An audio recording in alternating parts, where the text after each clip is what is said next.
Good evening and welcome to Tucker Carlson Tonight. I'm Mark Stein in for Tucker this evening, but he will be breaking his pre-Hogmanay observances to make an appearance on the show later, so stay tuned for that. But first, a new warning from President Trump. As the government shutdown enters its second week, Trump refuses to give an inch in his fight for a border wall, and today he warned on Twitter, "We will be forced to close the southern border entirely if the obstructionist Democrats do not give us the money to finish the wall and also change the ridiculous immigration laws that our country is saddled with."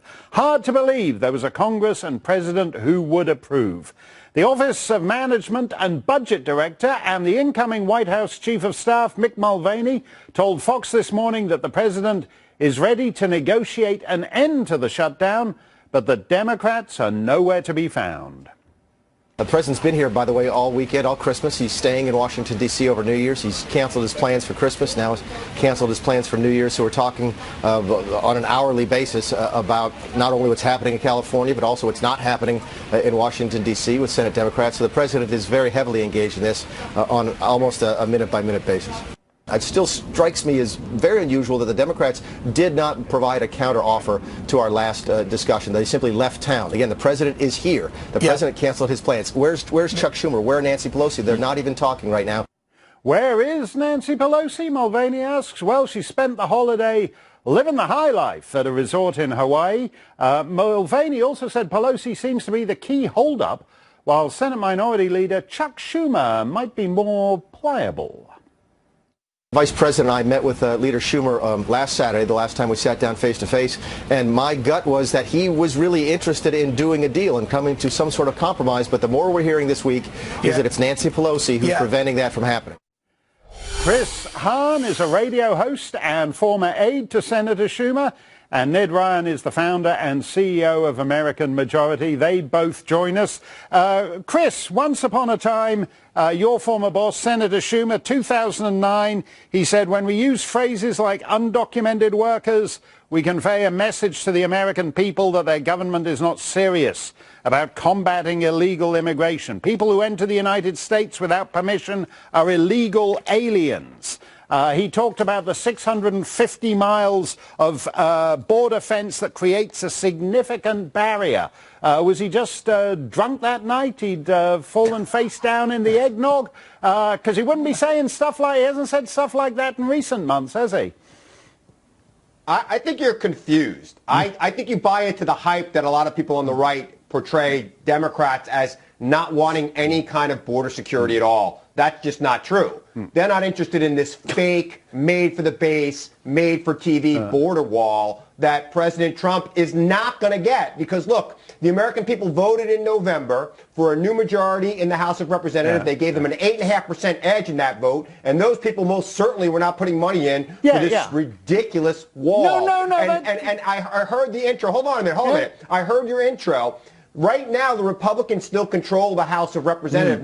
Nancy Pelosi is the minority leader until next week. And then he'll negotiate with her. And I'm telling you right now, he'll get nothing for the wall. So he needs to come up with something to give them first if he wants to get anything in return. Let's have a second shot at my question then. Why do big-time Democrats not use words like illegal aliens anymore? They don't do that anymore, Mark, because... Yeah, go ahead then, Ned. You take it.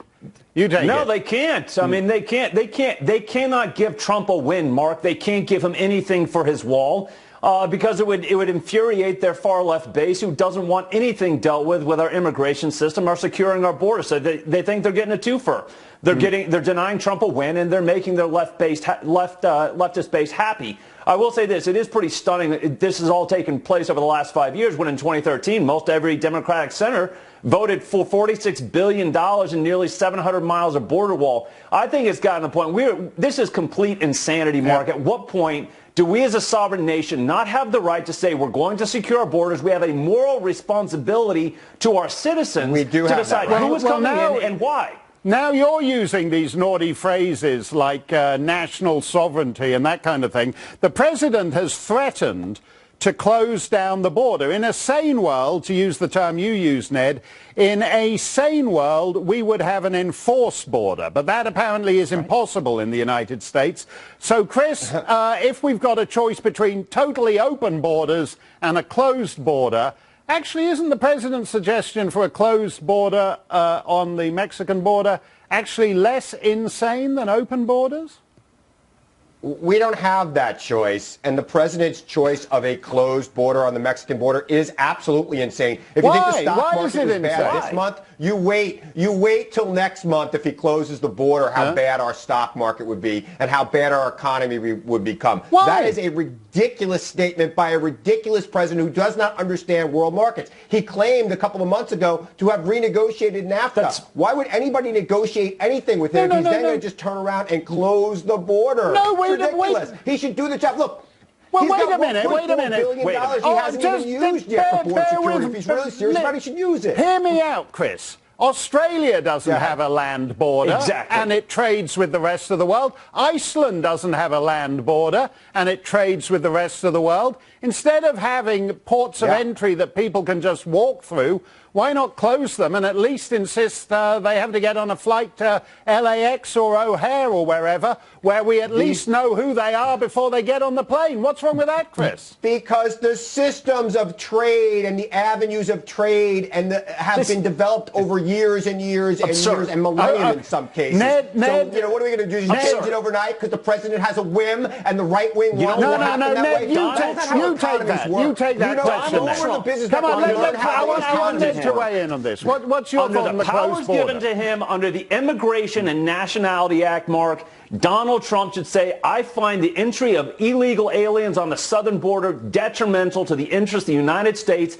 and until Democrats want to be serious about securing our border, I'm shutting it down, and I'm going to shut it down for the rest of my term until we get serious, not only about securing our southern border, but also fixing our completely screwed up immigration system, because I wouldn't even argue it's a system right now. We got to leave it there, guys. If he shuts down the border and crashes the the his 40% is going to become 25%. Relax about the economy. That's all algorithms. That's crazy algorithms anyway. Thank you, Chris. Thank you, Ned. The DHS Secretary, Carlson, made a visit to the still open border today. Meanwhile, California police arrested an illegal immigrant suspected of murdering an officer during a traffic stop. For more on both stories, Fox correspondent Jonathan Hunt is here. Jonathan. Good evening, Mark. The arrest of the alleged killer of Officer Ronil Singh came just 48 hours after the 33-year-old officer, who leaves behind his wife and 5-month-old son, was gunned down. The suspect, Gustavo Perez Arriaga, was in the U.S. illegally, according to the sheriff, who angrily denounced California's so-called sanctuary laws, which the sheriff said prevented Perez Arriaga being deported for previous DUI convictions. We can't ignore the fact that this could have been preventable. And under SB 54 in California, based on 2 arrests for DUI and some other active warrants that this criminal has out there, law enforcement would have been prohibited from sharing any information with ICE about this criminal gang member. Ladies and gentlemen, this is not how you protect a community. With immigration and border issues at the heart of the current government shutdown, Homeland Security Secretary Kirstjen Nielsen today visited the border area near El Paso, Texas. Her visit was primarily to get a first-hand look at the medical screening facilities at border stations in the wake of the deaths this month of 2 young Guatemalan children who had crossed the border and were taken into custody by Customs and Border Patrol agents. The CBP commissioner has said in the 2 separate tragedies, agents did all they could to help the 8-year-old boy and 7-year-old girl as soon as they became aware they were sick. The Secretary's visit also comes on the heels of hundreds of immigrants being released onto the streets of El Paso this week by immigrations and customs enforcement agents, with ICE saying they are constrained by law over how long they can detain immigrant families. Secretary Nielsen, by the way, Mark, is also due to visit border facilities in Yuma, Arizona tomorrow. Mark? Thanks, Jonathan. Earlier this year, by the way, the Oakland mayor, Libby Schaaf, publicly took a stand against America's own laws after learning of an impending ICE sweep that was seeking criminal illegal aliens in that jurisdiction. Schaaf issued a warning so that those illegal immigrants could flee. She said that any other action would be racist. It is a continued distraction. It is a continued perpetuation of a racist lie that immigrants are not valued members of our society. We in Oakland know better. We in Oakland have a community that welcomes and honors all people, no matter where they came from or how they got here. Well, months later, after the murder of that policeman from Fiji, Schaaf tells BuzzFeed, quote, "I have no regrets, none. The more time goes by, the more certain I feel that I did the right thing in standing up for our community and pointing out our values are not aligned with our laws." Travis Allen is a former assemblyman and candidate for chairman of the California Republican Party, and he joins us now. Travis, really this appalling murder, and it's hard to look at that photograph on Christmas morning of that policeman and his wife and their 5-month-old child and the service dog, and not to feel as his fellow officers did in denouncing the indulgence of these illegal immigrants. Because this guy was a model immigrant. This is the choice. You want people like this to come to your society. He comes here from Fiji. He assimilates with the community. He serves the community. He becomes a police officer. And then someone who shouldn't be in the country murders him. And the mayor of Oakland is really on the illegal side rather than the legal side of this. You're exactly right. And, this is the criminality that we're seeing in California. Libby Schaaf, as you just mentioned, the mayor of Oakland, gave warning to over 900 criminal illegal immigrants, people who came here illegally and then actually committed crimes while they were here. Because of her warning, they're now roaming free across the state of California. As you know, California is now an illegal sanctuary state as well, which means that our federal or our law enforcement can't cooperate with federal immigration authorities. So you start pairing this together, and then you can understand the sort of problem that we have in California.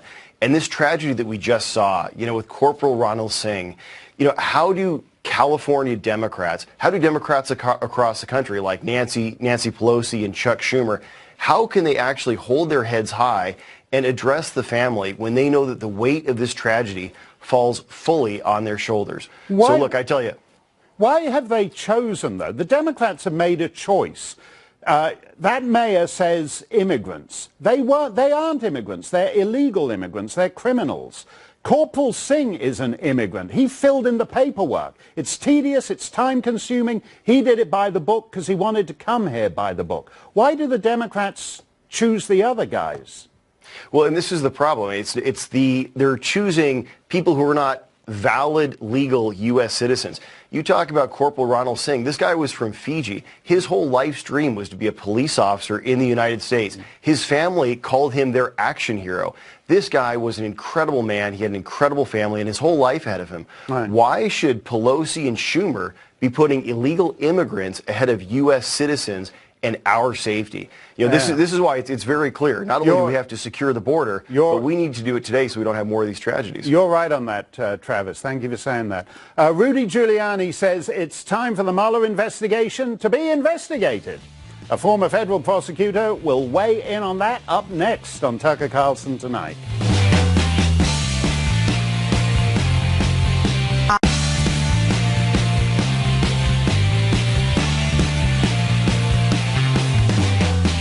Is it time for the Mueller investigation to face an investigation of its own?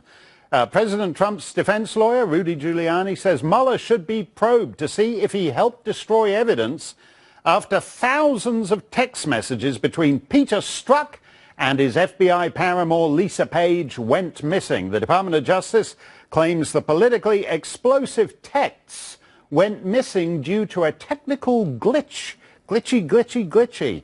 Francie Hakes is a former federal prosecutor and former DOJ National Coordinator for Child Exploitation and Prevention, and she joins us. Francie, there's a kind of credibility issue here, because everybody in some little rinky-dink civil suit in the local county court knows that you don't do this kind of stuff. How come the FBI gets away with just vaporizing important evidence from key figures? Well, that's a great question, Mark. I don't know how they get away with it. And the thing that concerns me the most is that you're talking about text messages that show bias. And as I'm sure you know, every criminal defendant in the courts across this country are entitled to any evidence that shows bias by a witness. And Strzok, certainly, who would have been a witness in this case, in many cases, showed clear bias in his text messages with his lover, Paige. It was wrong for the Department of Justice to get rid of these text messages. They were the subject of an OIG investigation already, and it seems to me to be a constitutional violation that they cannot provide these text messages to any current or future defendants. Well, Peter Strzok is this very weird figure because there's like 35,000 FBI employees, but somehow this guy is the indispensable guy. He's on the Hillary investigation. He's on the Trump investigation. He gets sent to the White House to stitch up Michael Flynn. He gets flown to London to see Alexander Downer, the Australian High Commissioner, so they can get the goods on Papadopoulos. And then he's sent to the special counsel's office. And according to the OIG's report, it's the special counsel's office that reviewed these cell phones and put them back on factory settings. Isn't that corruption in the special counsel's office? Well, it certainly seems like it could be, Mark. My concern here is that Bob Mueller was a United States attorney, a presidential appointee. He was the FBI director. He knows better than most people what is relevant to a potential prosecution. And what is relevant is always exculpatory information. Right. And that is what is contained in these text messages. And it is shocking that they deleted them. And it makes you wonder whether it was purposeful. Yeah, and that phrase you use, exculpatory information, that's actually, prosecutors can be punished for that. Now, nobody seems anxious to punish Bob Mueller, so maybe Giuliani has a point about investigating the investigator. Another thing, Francie, while we have you, a new report claims that President Trump's former attorney, Michael Cohen, who famously said he had never been to Prague, may have been there in the summer of 2016, according to cell phone tower evidence. And that, as you know, was one of the most explosive allegations in the various Trump details in the Trump dossier. Is this anything real, or is it hearsay upon hearsay? Well, I think, Mark, you hit upon it. I think it is hearsay upon hearsay. It reminds me of the very Steele dossier that was the source of this information in the first place, that has been unverified. It is still unverified to this day and relies upon mysterious Russian or Eastern European intelligence sources, the same thing that the FBI and the Department of Justice asked the FISA court to rely upon in the Carter Page FISA warrant. It is not reliable information, and until you show me American surveillance by Americans that prove he was in Prague, I'm not going to believe it. So you don't see why this MI6 guy, Christopher Steele, a British subject, should be allowed to interfere in the 2016 American election, basically? I really don't. I think we should leave that to Americans. Okay. And presumably he wouldn't actually, if Cohen had been in Prague, he's now copped a plea with Mueller and the rest of the guys. He would presumably have no incentive not to disclose that. So if he had been there, the investigation would know it, wouldn't they? Well, they would. And in fact, he has made no secret of his newfound hatred for President Trump and his evil ways, as I think he put it. And so I think if he was in Prague and it was part of some vast conspiracy by the president to collude with Russia to throw the election, I think he'd be on Twitter talking about it right now. Yeah, he does seem to be relatively leaky about that. Are we anywhere near a wrap-up of this investigation? Well, of course, rumors say that Mueller will put out a report in February. It's long overdue, in my opinion. This investigation has been going on now for well over 2 years. I can't imagine what it is they're doing now. I look forward to seeing the report. But I think at this point he's just justifying the millions of dollars that he's been spending. Okay, well, he's been spending millions of dollars resetting iPhones to factory settings. It looks like they've been doing a bit of that anyway. Francie, thank you for explaining all that to us. Tucker is going to be back just ahead. And Michael Bloomberg, stand well back. Michael Bloomberg, another billionaire who may be readying his own self-funded presidential campaign with global warming and gun grabbing as central focuses. Is that what the American people want? That's coming up next.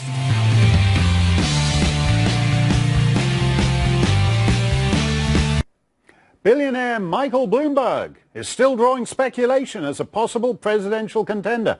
If he does run, a top advisor says Bloomberg would be willing to spend more than $100 million of his $40 billion fortune to win. And in a recent interview, Bloomberg said if he runs, then fighting climate change will be a top priority of his campaign. Of course, Emmanuel Macron became president of France with a similar agenda, and they're now facing riots and burning down Paris. Seth Barron is an associate editor at City Journal. He joins us. Wouldn't it be quicker for Michael Bloomberg just to throw $100 million out of the window and watch it float into the Atlantic? Well, you know, $100 million for Michael Bloomberg is like, you know, that's what he leaves under the plate. I mean, he spent $100 million on his third mayoral campaign. Right. He spent $100 million in the recent midterm elections when he wasn't running. Yeah. When Wolfson says that Michael Bloomberg's willing to spend more than $100 million, I think we can assume that he's willing to spend comfortably more, like, you know, in the billions to achieve this. Is he not just, though, one of these politicians who is too disconnected from ordinary life? He was all about the trans fats. So he could regulate the salt out of your cheeseburger, but when it snowed, he couldn't regulate any salt onto 7th Avenue. That was beyond him. Right, and, you know, sodas and salt and trans fat, those were all things that he focused on. At the same time, Bloomberg was a nonpartisan, technocratic mayor with a business-friendly agenda and, you know, a focus on law and order, and he did a fairly competent job running the city. By comparison with what's come after. Well, yeah. The thing with Bloomberg, though, is his emphasis on climate change, gun control. Those indicate that's the extent to which he's still in this elitist bubble. Nobody west of the Hudson is interested in gun control and climate. Well, once you get over to the Sierras, then you go west of there, people are interested again. But no, I mean, I think I'm not sure he's really in touch with the heartland. Isn't he absolutely what there's no place for? As you said, he's like a centrist technocrat. Yeah. In a hyper-partisan environment where people either want Donald Trump or Miss Ocasio-Cortez. Well, I think he's missed his window in the Democrat Party. They've moved ideologically. You know, one thing he did when he was mayor that I think would come back to haunt him is he... For immigrants, he charged their sponsors if they went on benefits. Right. Now, that's legal. Yep, absolutely. And that's like the public charge proposal. No, I had to agree to all that. Certainly. Yeah. And, you know, that's the sort of thing that, you know, to me it seems perfectly reasonable. I'm not sure that the mainstream of the Democratic Party now would be in favor of things like that. So he'd have to explain some of his identity politics. To the woke aspect of the Democrat Party. How woke is he on the Ocasio-Cortez scale? He's extremely unwoke. His whole broken windows agenda was, I mean, at the time, maybe you could have said it was, implicitly racist. But now they would say, this is objectively racist. He'll have a lot of explaining to do to that side of the party. Do you think that comes from spending every weekend in Bermuda, which is very attractively unwoke in many respects? Well, you'd think that with someone so concerned about rising ocean levels, he might sell that and try to, you know, find something in Vail or Aspen. But... Right, higher ground, yeah. Right. That's from a guy who managed to actually put a lot of the ocean into the New York City subway during Superstorm Sandy. Well, thank you for that, Seth. Thanks. I can hardly contain myself. when we come to the thought of a Michael Bloomberg presidential candidacy. The first Democrat primary debate is actually only 6 months away, and the party's still trying to find an identity for 2020. A new poll of Democrat voters says the candidate they're most excited about is, quote, somebody entirely new, unquote. But if they can't have that, they'd settle for Joe Biden. Jason Nichols is a professor of African American Studies at the University of Maryland, and he joins us. This is very interesting polling, Jason. There was an old New Yorker cartoon years ago, a guy coming out of the theater, and the marquee says, fun for young and old, the New York Times, and it's a middle-aged guy looking extremely unhappy. And that's what the Democrat primary is. It's fun for young and old. There's like either guys who've been around for half a century, or there's people who are very callow and youthful, and not really a lot of space in between them, is there? No, I think that there are people who may be young but actually have plenty of experience. Many of the people have been in Congress or been in the House for a long time.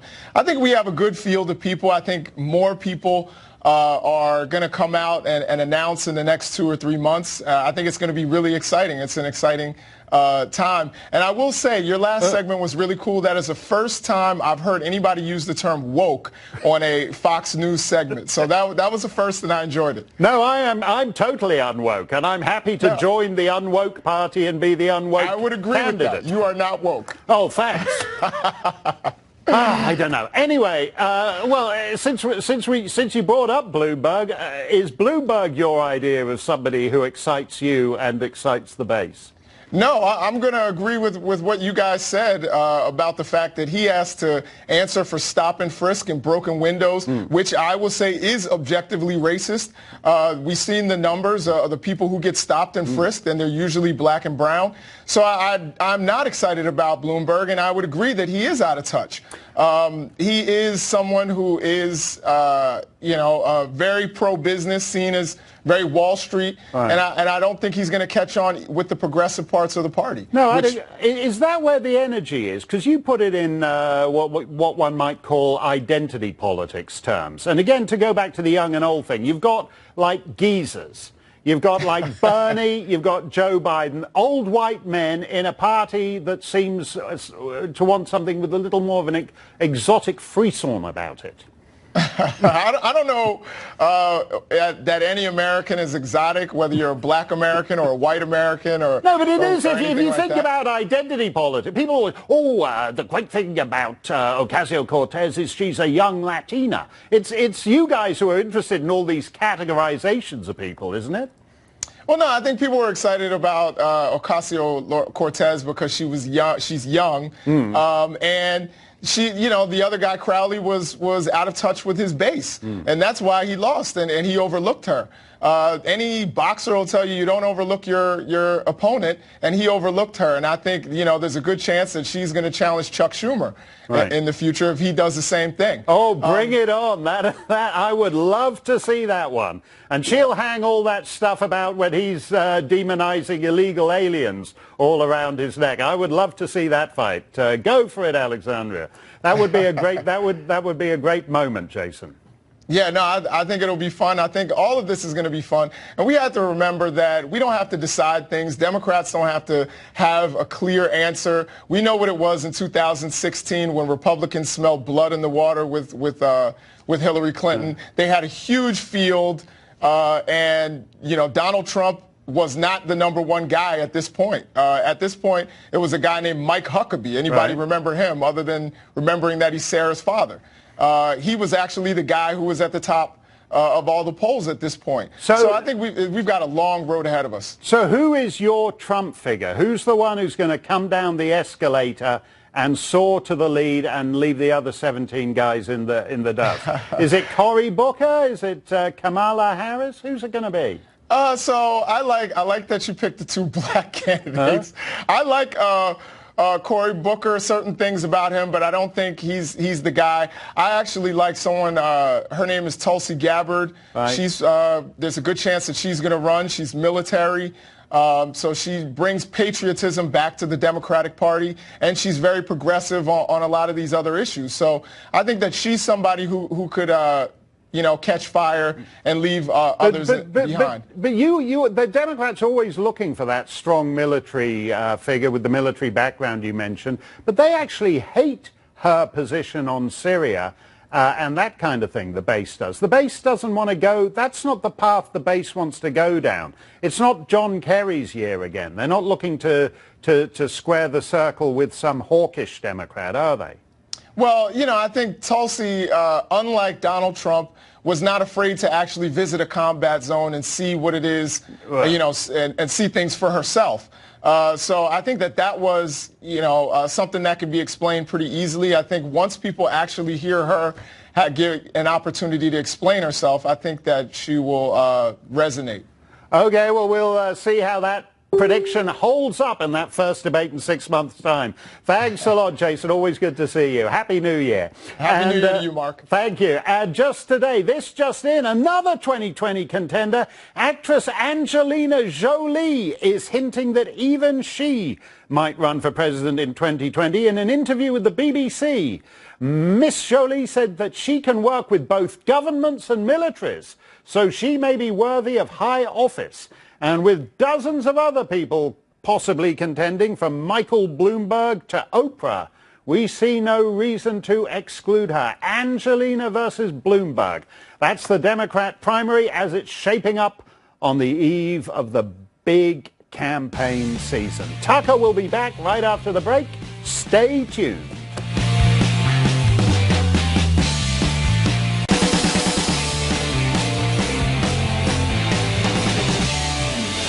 A crazy week on Wall Street came to an end today with the Dow swinging back and forth all day like a drunken sailor before settling at a modest drop of 76 points. The Dow opened this week with its worst Christmas Eve ever as it dropped 650 points, but it followed that with its biggest single-day gain ever on Boxing Day, rising by more than 1,000 points.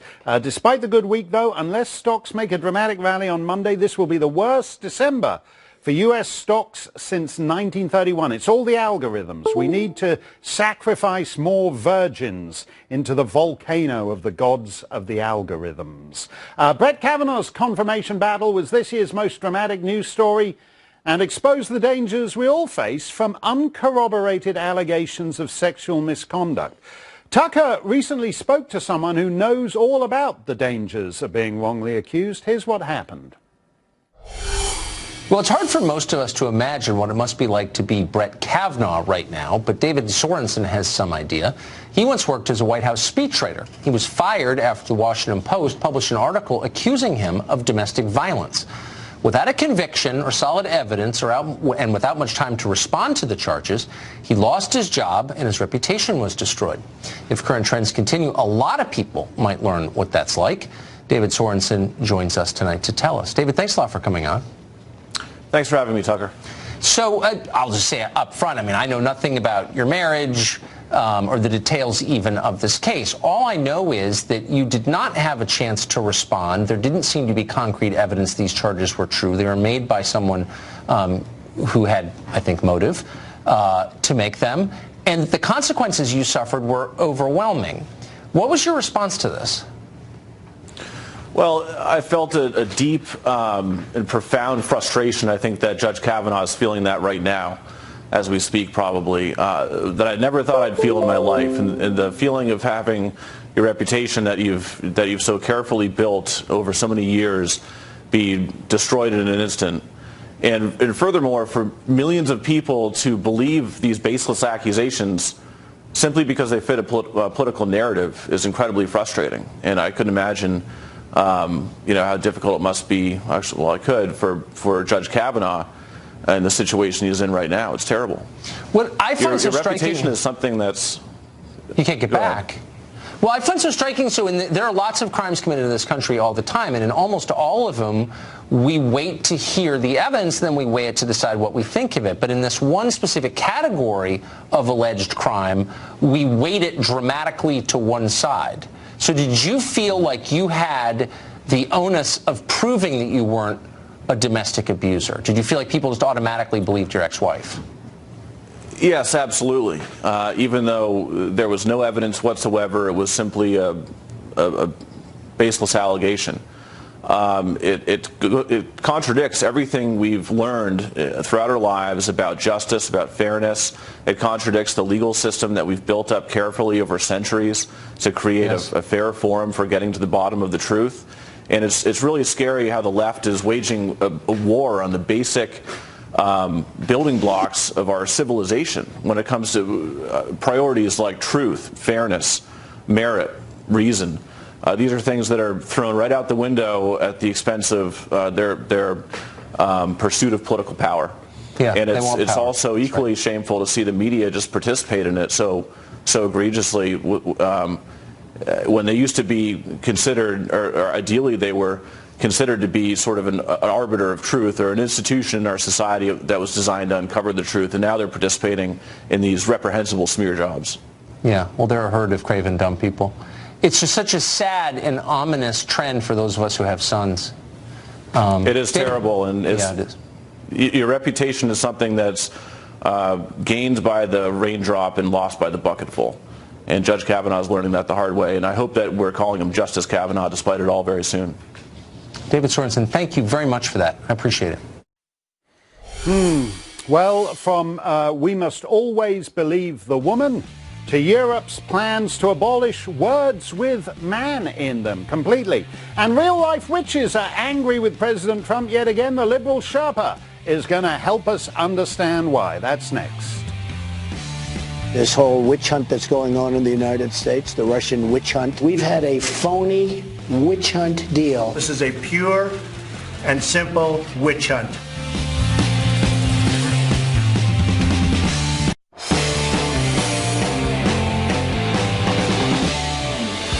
The European Union can't secure its borders, can't stop terror attacks at Christmas markets, and can't get members' economies in order, but it can fight against so-called gendered language. A new translation guide for European Parliament staff in Strasbourg tells them to avoid using words with man in them due to the offensive connotations. Instead of mankind, they must use humanity. Instead of man-made, they must use artificial, and so on and so forth, until language is so sterile it will be better to not speak at all and just communicate in Euro-approved emojis. Michael Loftus is a comedian. He joins us. Michael, it's tough being a comedian when the European Union is working the room. You really wouldn't want to follow an EU commissioner on open mic night after comedy gold material like this stuff. I don't think you would. I don't think you could. It's got EU people have to have the worst sense of humor ever. Europe has fallen. If they can't, thank God World War II isn't today. All the Nazis would have to do is tell some offensive jokes. Right. Two guys walk into a bar. Everyone would faint. Yeah. Well, I'll say this for them. They're working. Justin Trudeau, the beloved Prime Minister of Canada, rebuked a woman for referring to mankind a couple of months back and said it should be people kind, whereas the European Union is at least proposing humanity. So that's slightly less clunky than Justin's offering. It's less clunky, but man is still in there. They'll never get rid of it. And even in female, humanity, man is in there. It's like a bad marriage. You can't get out. You can't divorce us, ladies. We're here. How far do you think they should take that? Because like Baghdad, the capital of Iraq, I mean, I find that, I mean, that's just not my Baghdad, as the hipsters would say. Do you think they should actually start perhaps renaming some of these cities and places as well? Sure. Yeah, let's have just like Bag Person for Baghdad. Yeah, that's right. And I feel bad for the translators, the ones that have to use, they can't use he or she anymore. That's how I thought you learned another language, was the masculine and feminine. These EU meetings, the translators, they're just going to be reduced to using whistles and clicks. The whole thing's going to look like a dolphin show at SeaWorld. No, and they've got like 137 official languages, because it's not just in the European, it's not just the obvious ones, it's like things you don't think about, like Welsh. And basically everything's going to come out sounding like Welsh by the time they're done with vacuuming the language here. Yeah, and Welsh, that's a tough language. God help anybody that has to eliminate gender-specific pronouns from that one. This is just, don't they have anything better to do in the EU? Like, France is on fire every other night. Can't they, like, fix a bridge or paint something? All this, don't say him, don't say her. It's just absolutely ridiculous. The whole thing has turned into a Monty Python skit. It's like the Ministry of Silly Walks is in charge of Europe. Yeah, it's running an entire continent now. Do you think, but you say, don't they have anything better to do? There are people who actually think this stuff is important.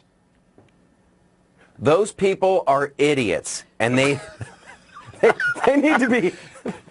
In the spirit of the season. Thrown out of the country of their origin. These people are idiots. You have so much love for your fellow man or whatever, your fellow people kind. You're brimming with it.